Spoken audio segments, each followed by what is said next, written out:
Allez, un petit point rapide sur le BTC ce mercredi 18 du 2. Merci à vous hein, pour vos likes et de plus en plus nombreux, donc n'hésitez pas à vous abonner à ma petite chaîne, hein, en plus de Cryptologique. J'espère que vous avez suivi le live de Seb hier, hein, où il va vraiment dans les détails. Donc c'est vraiment intéressant d'aller revoir peut-être sur la chaîne Cryptologique la vidéo d'hier de Seb. Maintenant aussi, laissez des petits commentaires hein, si vous avez des suggestions. Je pense bientôt pouvoir peut-être faire du live, un petit stream en live, genre fin de matinée ou dans la zone du temps de midi. Si ça vous plairait, tenez-moi au courant aussi. Voilà, merci à vous. Bon, alors on va aller, je vais vous montrer un petit peu pour l'instant ce que moi j'observe. Donc ici on est en H4, hein, on suit bien donc ce H4 depuis un petit temps, dont on avait délimité hein, donc le milieu de range il y a déjà un petit temps, au croisement du Kinkoyo ici, donc ici autour de 68 904. N'oubliez pas que je suis sur Coinbase, hein, donc voilà, il faut peut-être pas voir un petit peu sur Binance où est exactement ce croisement, mais à mon avis il doit pas être très loin et ça doit plus ou moins être la même chose. Je vais aller voir moi-même.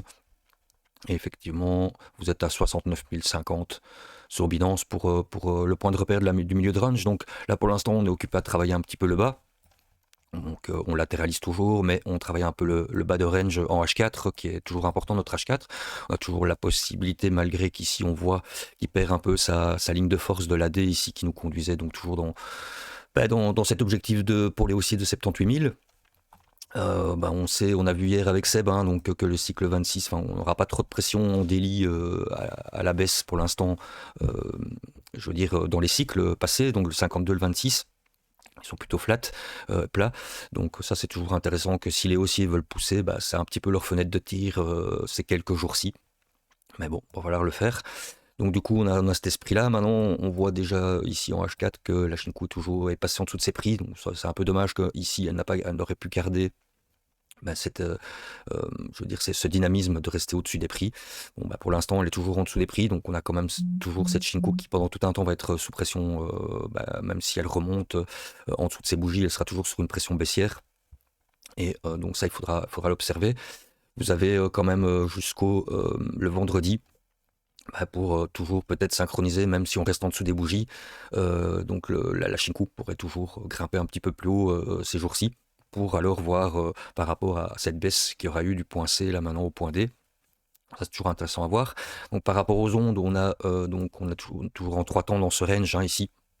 Là, dans le H4, qui nous conduit donc à ce jeudi 19 février, la bougie de 5h du matin. On est venu toucher aucune cible, donc on aurait la 66 355 qui serait la P, donc la P, ce serait toujours une continuation de compression. Donc, à suivre, hein, sinon on aurait la N à 63 774 qui là nous donnerait un signal qui serait prêt en cas de rebond, s'il a touché la N, alors de casser ce range par le bas. Et qu'on sait qu'en délibre, on a toujours ces dates hein, autour du 1er mars. Hein.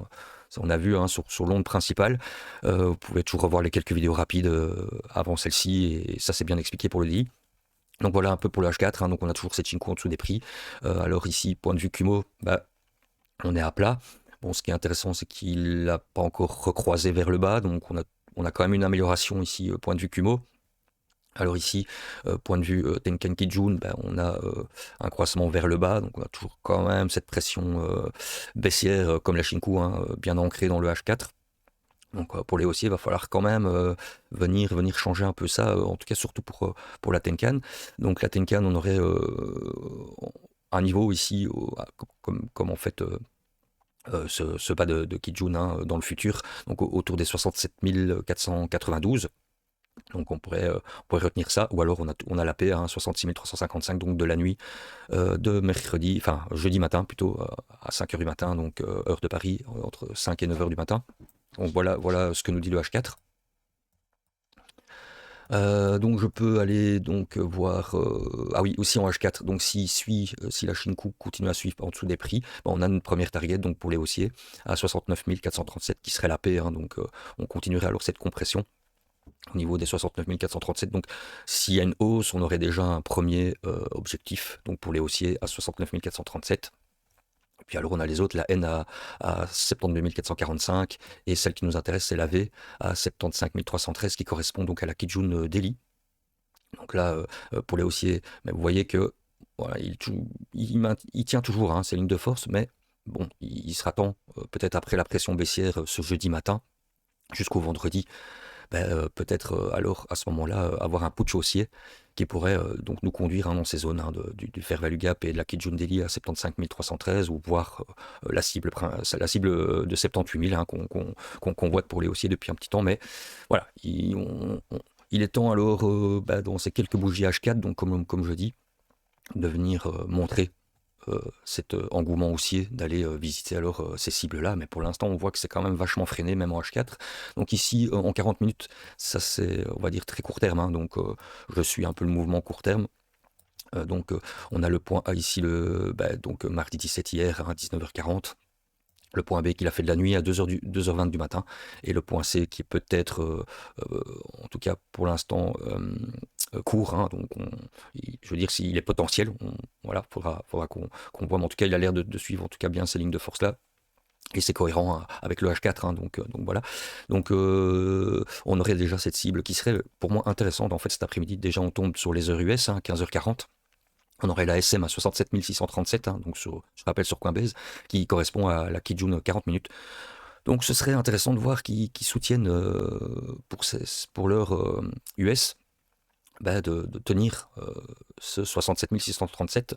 Maintenant, s'ils retracent beaucoup plus profondément, on a ce croisement haussier des 40 minutes autour des 67 429, ou alors on a la cible de l'OV2, hein, classique, à 67 067 la S, et à 66 604. Donc ce serait intéressant de voir pour le début de la session US, voir où il pourrait se situer entre ces trois zones, donc la SM 67 637 qui correspond à la Kijun 40 minutes, ou la 67 067, la S qui nous dirait qu'il continue à ranger et pas forcément alors suivre la vague qu'on a vue de hausse. Ou alors la Y carrément, là alors ce serait une cassure au niveau des 66 604, et s'il fait la Y, alors ce serait pour, en cas de rebond, alors aller encore plus bas. Donc voilà un peu ce point rapide pour aujourd'hui. On verra un peu comment ça va se goupiller, et on va suivre ça attentivement. À bientôt, ciao ciao.